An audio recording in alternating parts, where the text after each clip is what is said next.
Give it to me like. This is my journey as a single mom on the outskirts. Miss Trainer! Trains! Melissa. So Beta trains. Miss Traina. Michelle Traina? I'm so sorry, Mr. Carl. I was... She's a good person. She's got a lot of heart and a lot of caffeine. I just walked into chaos in the form of a woman. Welcome the creator, the star of Divorce Diaries.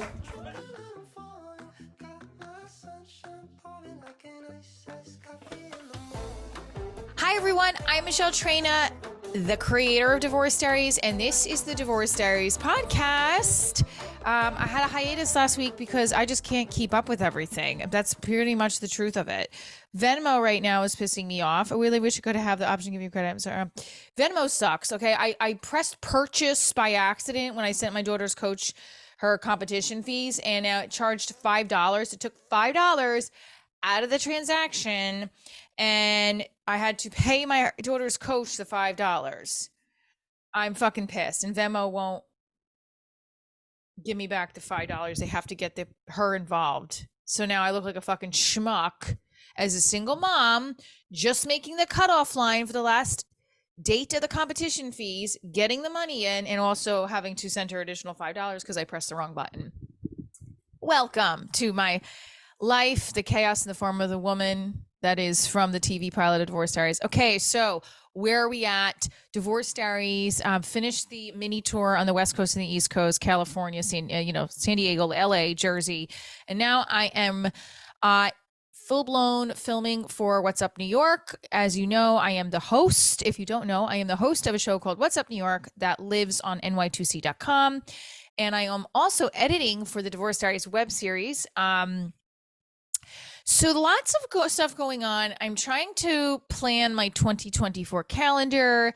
I do not have a New Year's Eve gig, and I really want one because I really don't feel like either falling asleep after the ball drops and like thinking you should text somebody I don't want to text, or I just don't want to. I want to be working on New Year's Eve. I feel like New Year's Eve in the holidays in general cause a lot of stir of emotions for people, and I want to be busy. But last year I was working and I still texted men that I shouldn't have. Whatever, we'll see. So today's episode, we're going to do a little bit of catching up, and how do you catch up after your divorce, after you've had a breakup, after you've had a pivot in your life. How do you catch up with things? Sometimes it feels like we're very overwhelmed. There's too many things to do, not enough time in the day, and it starts to literally, you feel like your walls are caving in around you. So we will catch up right now with what's going on in the Divorce Diaries Michelle Traina world, and then we're going to talk about how can you catch up, okay? I don't even know if my ideas are going to help you, but I hope they do. But I want to tell you guys something really juicy. Okay. The last episode, first of all, before we go on to that, I want to say to Venmo, go fuck yourself, okay? Venmo, fuck you, but don't fuck you, okay? Send me a refund, but don't. This sucks. The last podcast episode, I talked about a new crush on the West Coast. Well, wait till you hear the dirt. This guy has been following my show for some time. He came to the show, told me his situation, sounded like now that I look at it, his situation did sound a little shady. So he said that they were broken up but living together, that kind of situation, because they have a baby, like a 2-year-old. Coffee tastes so good. So he said they were broken up. They lived in separate rooms, but it's complicated. I love when guys say it's complicated. It's never complicated. It's just called you're in a relationship with another woman. That's not complicated. That's just you avoiding what's the actual truth. Am I wrong? Okay. So if you're a grown man in your 30s, 40s, 50s, 60s, and you're pretending like you're not in a relationship when the other person is full-blown not aware that you're pretending you're in a relationship, okay, let's start that one over, because that's definitely not going to be a social media clip. If you're a grown man in your 40s and you're telling other women that it's complicated, you're married. Let's be real, okay? This guy does a FaceTime with me because we were talking about some of the scripts we were writing to get, or not scripts, some of our writing samples. And I was getting upset because we were having nice conversations. I was like, wish he lived on the East Coast. And I knew it was too good to be true because he was texting me back right away too. He was texting back right away. You know, it's not a good sign. Well, it should be a good sign that they text back right away. But you know when a guy seems eager to talk to you, that there's got to be some reason why. Because guys who are just single and eager to talk to you is rare. Because they're talking to 7 other women on their Tinders, on their OK Cupids, on LinkedIn, you name it, motherfuckers will try it. Okay? Because I know because they do this. I had somebody message me last night on Facebook. What did he message me? Someone from high school I don't even talk to wrote, this guy had to be drunk. He goes, "You look good enough to eat." Okay. Haven't talked to you in 30 years, 40 years. No, that would make me 0. When I was in high school. No, I haven't talked to you I didn't even talk to this guy in high school, and he's telling me you look good enough to eat. Okay, first of all, weird. Okay? I don't, why? Like, what do you think we're going to say back? Yummy? No, we're not saying nothing. I mean, unless you look like The Rock. All right, so this guy, my California crush, okay, we're going to call him California crush. We go on a FaceTime together, right? After we decided we're going to FaceTime at the time. And he full blown shows up in the FaceTime, and I'm listening to him talk. We're talking about our writing and stuff. And he starts to do this with his goatee. You know, when they start to play with their goatee, I date a lot of men that do that with their goatees. They play with their goatee. It's their sensory comfort zone, right? This is the, how do I make up more lies and convince her that I really like her when I just want to bang her and then forget about her and then maybe bang her again. This is what they do. How long can I do this till she's aware that I'm lying? Let me distract her by playing with my goatee that's unevenly shaved. So he's doing this with his goatee, and I see the wedding band rolled up on his finger. And I was like, why do you have a wedding band on? And he's like, oh, funny story.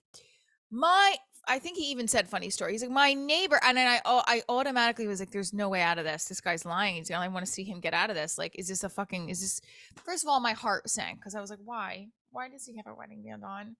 So my heart sank because then I knew this was all a facade. And like my dreams of me and my California crush meeting in Chicago or taking trips to see each other have come to a halt.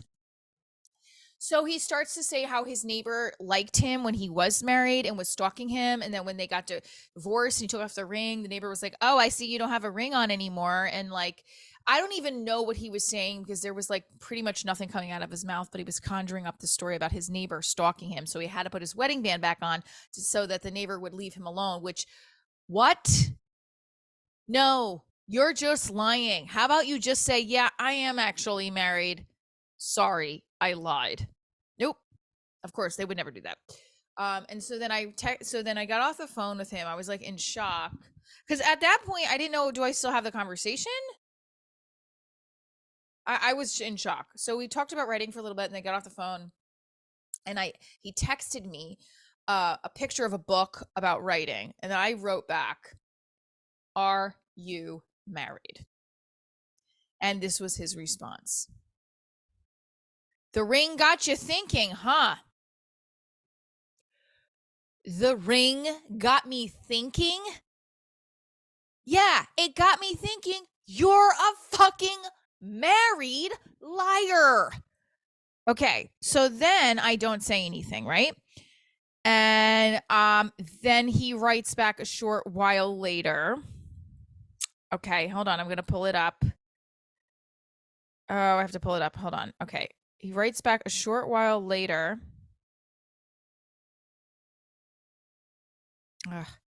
To answer your question, I am not. But I know wearing a band looks bad on my part, regardless of my reasoning.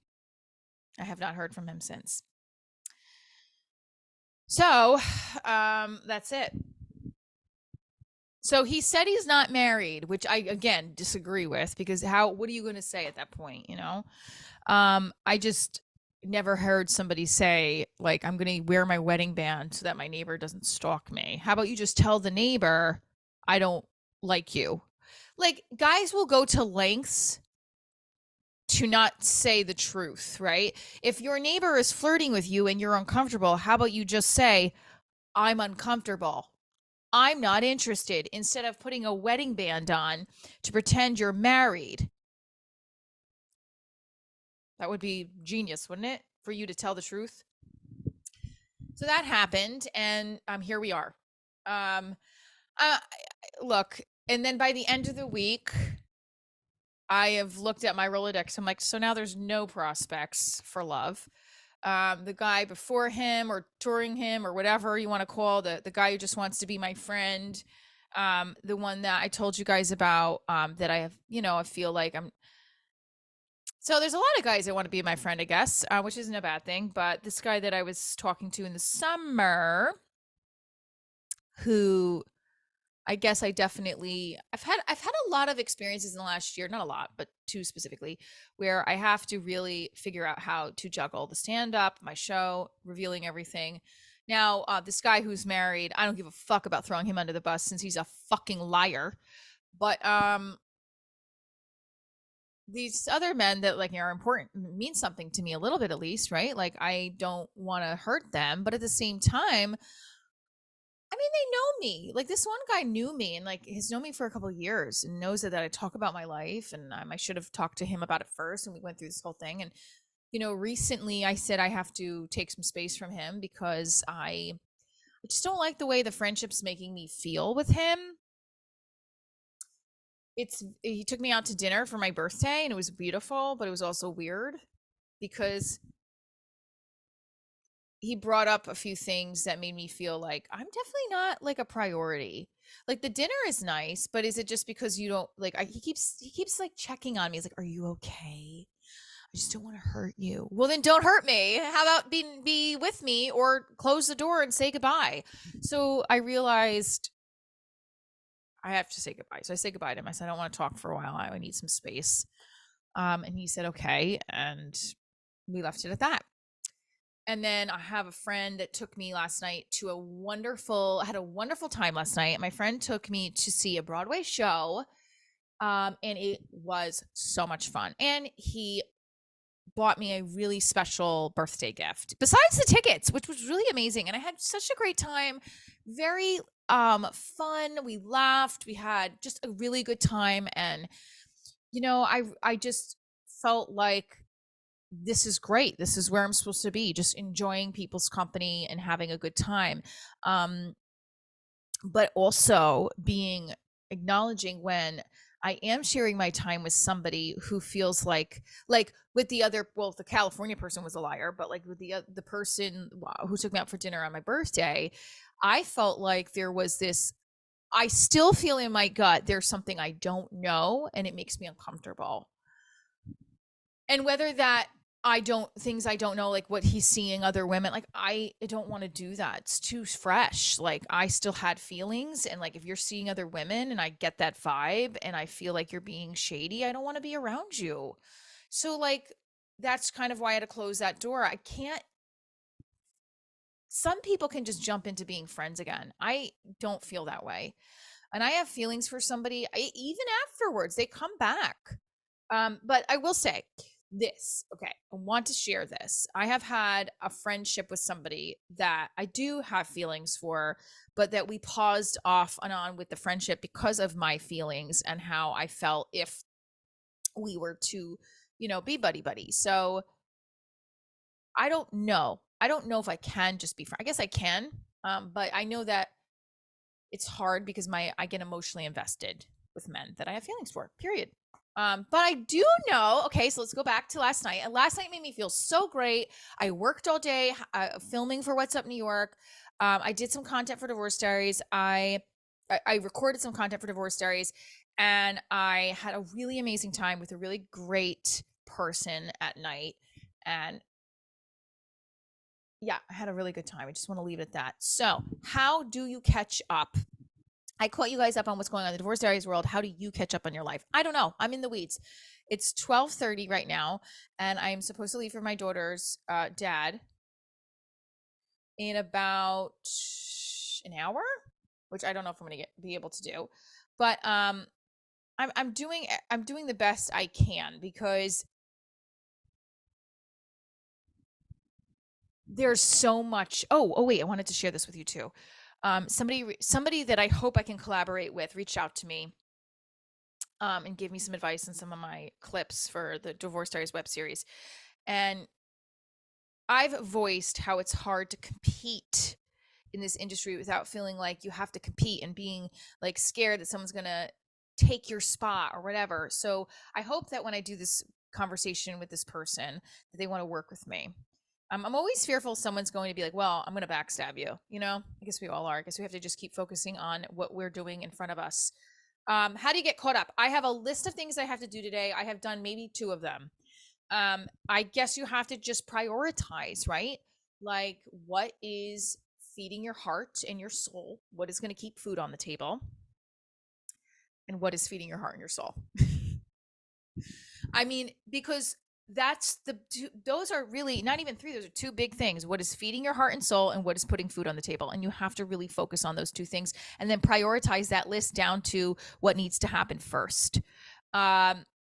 I love you guys. I am going to be setting up more tour dates. I will be coming to Tulsa. I can't really fully announce it yet because they have to return the contract, but I'm working on some show dates for 2024, and there will be some more added for 2023. I am headlining a show November 26th in South Jersey. It's not a Divorce Diaries show, but I'll be headlining it, and you can check out my website for that. Check out a new article that was written in Rich Woman magazine. I know, Rich Woman. I mean, they have not seen my bank account, but Rich Woman Magazine highlighted an article written by Kevin Donaldson of the Suffering Podcast. He's amazing. The article is really well written. Please go check it out. All of that is on my Linktree or on my website. Hopefully, I'll be updating the website by the time this is posted. Thank you to our coffee sponsor, Solid State Coffee, solidstatecoffee.com. Plug in Divorce Diaries as your promo code to get 10% off. The 8-track blend is what I'm drinking right now. It's so yummy.